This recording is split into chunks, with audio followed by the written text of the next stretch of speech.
What to do in case on your iPad Air M4 that came out in 2026, the screen is frozen and no matter what you're doing, it's not reacting to your touch. Well, I'll show you how to force a restart. This is not the usual restart you're doing. This is a way so that the iPad shuts down and power on by itself. And fortunately, after doing this, you'll be able to use the touch screen. Locate the power button and the volume buttons. You will need to press quickly a combination of volume up, volume down, and the power button. Keep press the power button until the screen shuts down and you see the Apple logo in the middle. Let's do it together.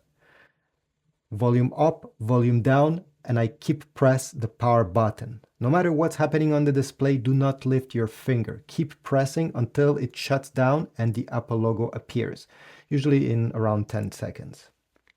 We are almost there. I'm still keeping the button pressed. Here we go. The Apple logo, I can release the button. And at this point, the iPad will boot up. And I really hope for you that when it's booting up, at the end, you'll be able to access the lock screen, to type your password. Here we go.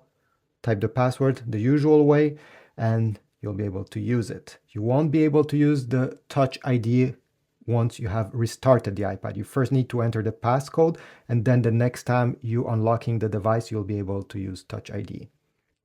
Thanks for watching. Leave a like, comment, subscribe, and I'll see you in the next one.